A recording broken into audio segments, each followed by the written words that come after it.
Hello guys! Hello! This is for Virgo. Okay Virgo, welcome dito sa aking channel, Kapalaran 888 Virgo. Alamin natin kung anong messages, vibration, gabay, energy Virgo.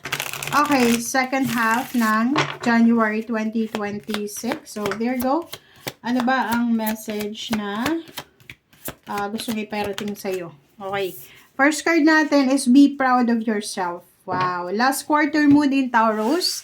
So, sinasabi ng bara sa'yo, Virgo, na you need to be proud of yourself. So, maging proud ka daw sa second half na to ng January sa sarili mo because maraming pwedeng mangyari na magdadala sa'yo ng boost ng energy, ng good vibration, ng pagiging strong, parang ganun. So, or this is this is a message sa'yo Virgo na sinasabi na dapat maging proud ka sa sarili mo kasi nakasurvive ka sa kung ano man na pinagdaanan mo na hindi maganda for several months or weeks. Okay. First card natin is Wheel of Fortune.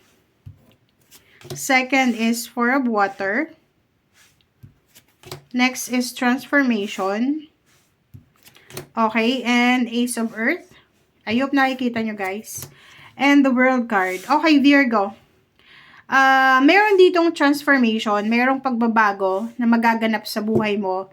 Especially if you are a Virgo na dumaan ka sa kung ano man na pagsubok last year of 2025 or few months ago or maybe December 2025. So, there's a luck, there's a good luck, there's a good fortune, there's a progress, there's a change, transformation, there's a completion, there's an achievements na posibleng darating sa'yo this January na posibleng because of that luck in fortune, marami kang marirealize sa buhay. Maraming pagbabago na marirealize ka sa buhay. Or kailangan mong baguhin sa sarili mo. Like for example, yung second half na to ng January, marirealize mo na yung person na yon na ginawan mo ng masama ay mabuting tao talaga. Or maybe isang tao na ginudge mo or ginawan mo ng hindi maganda na posibleng ma-enlighten ka. Ma-enlighten ka na parang sasabihin mo, bakit ganito yung taong to? Kahit sinaktan ko na, ganyan pa rin, pero mabuti pa rin tao. Parang ganun. So, marami kang realization na posibleng may isip sa 2 linggong ito. Okay? Another thing dito, Virgo, doon sa mga Virgo na you are parang aiming for job, international. Like for example, gusto mong mag-travel sa ibang bansa for work or business or magbakasyon lang. Sinasabi ng bara sa'yo na there's a possibility. Okay? May posibilidad.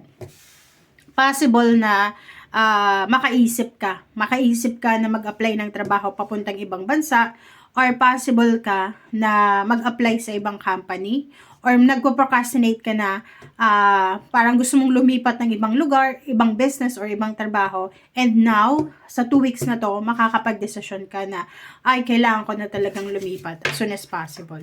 So, there's also an accomplishment, celebration na posibleng mangyari sa linggong ito. Okay, 2 linggo siya. Okay, so, the Chariot, nakikita ko sa'yo dito na meron ditong Virgo na nagpaplano kang mag-travel. Maybe you're planning to travel.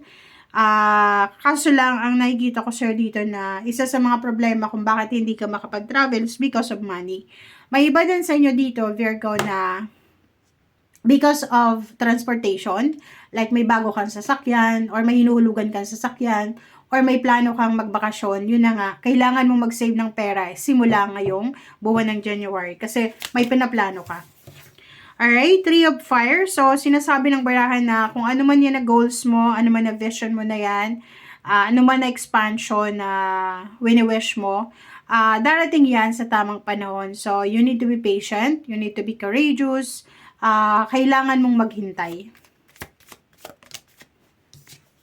Okay, the Sun. So, yun. Mayroon ka na posibleng i-celebrate sa 2 linggong ito within the 2 weeks. So, like for example, from January 16 until 31, so there's a celebration of completion, accomplishment, celebration of peace, celebration of success, recognition, awards, rewards, new beginnings.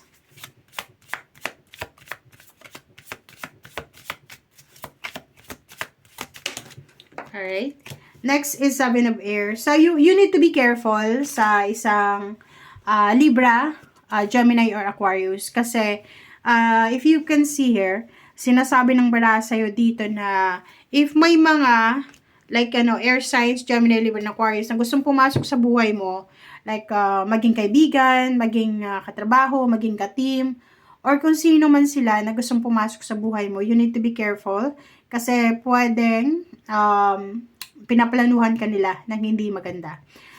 Awareness, be cautious. Okay, maging aware ka sa mga distraction. Okay, yung like for example, hindi naman kasi perfect yung buhay ng tao na kahit marami kang pera, may relationship ka, may trabaho ka, may mga times na makakaramdam ka ng parang homesickness, makakaramdam ka ng negativity, makakaramdam ka ng boredom or anything na magiging distraction sa'yo.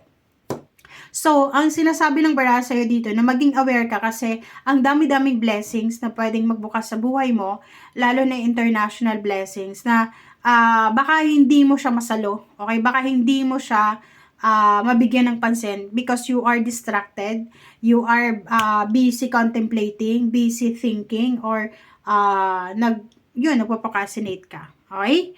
So, yung overall message mo dito, Virgo, sinasabi ng bara sa'yo na talagang kailangan mong maging proud sa sarili mo kasi sa dami-daming na pagdaanan mo sa buhay, past, present, or yung mga battles na, silent battles na nilalabanan mo, you survive and you're still surviving. Okay? So, yung Wheel of Fortune na yan, plus transformation na tower, sinasabi ng bara sa'yo dito na lahat ng pinagdadaanan mo ngayon or dati pa, mababago yan ng konti. Okay? Simula ngayong January. Kumbaga, medyo magpo-progress, medyo may development yung buhay mo, financial, or lalo na yung emotion, or yung mga diskarte mo sa buhay. Okay? Yung Ace of Earth dito, yung abundance, opportunity sa financial resources, bantayan mo kung ano ito na darating sa'yo. Kasi, yun na nga, isa sa mga distraction na pwedeng maramdaman mo is, bored ka, tamarin ka, na pwedeng hindi siya makakatulong sa progress na minimithi mo or dinidream mo. Lalo na kung gusto mo ng promotion, tapos panay absent ka. Gusto mo ng renewal ng contract, panay absent ka. So, paano mangyayari yon? So, you need to be careful, lalo na sa pera, pagmamanage ng resources, pagmamanage ng trabaho, or doon sa mga distractions. Okay? Thank you guys. Bye!